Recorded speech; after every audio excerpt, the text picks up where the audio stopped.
Our first alert radar, a whole lot of green and a whole lot of motion. You know what that means.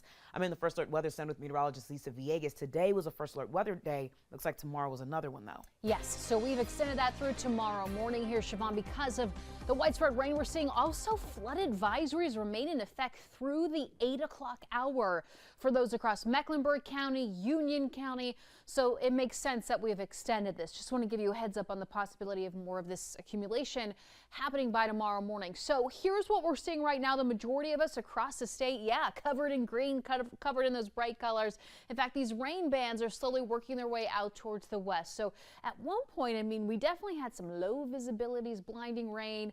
Like I said, flooding on the roadways here. That has all pushed a little bit further to the west, still impacting those across parts of Cleveland County, heading into Burke, Caldwell, even up into our mountain communities like Linville, all the way up into Watauga County.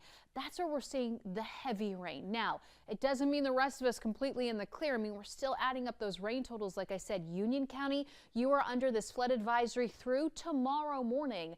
8 a.m. Mecklenburg County, Mint Hill, Matthews, all the way over into the airport. We're talking about Uptown. This continues until 8:30 tomorrow morning. Again, first alert weather day in place by tomorrow morning. And we even have Gaston County included with that flood advisory. However, this will expire for you by 4 a.m. tomorrow morning, including those in Gastonia, Dallas, over into Mount Holly, and down into Crowders. Now, for all of the rain that we've seen, like I said, we're not done yet, but we've seen well over 2 inches for most locations. Belmont, around 2.79 inches. I mean, nearing 3 inches here, 2.5 inches for Charlotte Douglas International Airport there, and over in a Bank America Stadium, nearing 2 inches. Monroe over 2 inches, 2.5 in Huntersville. Matthews, well over 2.5 inches. I mean, we're well on our way to 3 inches of accumulation for portions of Mecklenburg County. So because of that, we also have the flood advisories like we talked about, but flood watch,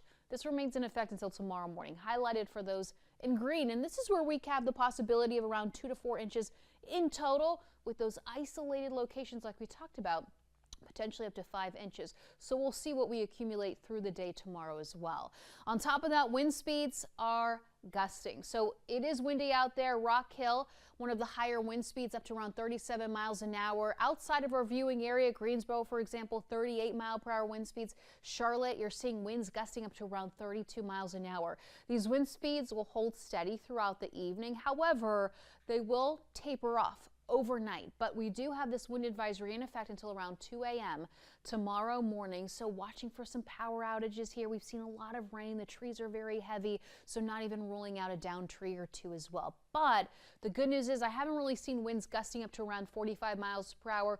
We're really seeing gusts in the 30 mile per hour range up to around 40 miles an hour. But the good news is also we're going to see those wind speeds tapering off. So this is a look at the early morning hours. I know a lot of us are going to be sleeping, but by the time you're waking up 5, 6 a.m., gusts still up to around 22, maybe max 25 miles an hour. But later on in the morning, wind speeds continuing to die down. Now, it's still going to be breezy, windy depending on when you wake up, but not quite like what we're seeing right now. So some improvement.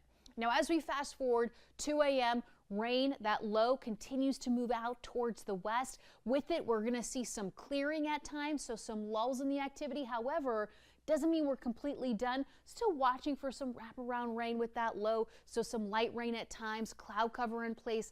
Late in the afternoon, we could see some clearing depending on if you're really out towards the east, more likely that you're going to see some of that sunshine. Quickly, tomorrow morning, temperatures are going to be in the lower 60s. By the afternoon hours, highs in the lower 70s, just like what we saw today, a high of 71 degrees, which we saw this morning. The majority of the day was spent in the 60s. I heard it described as a cold rain today.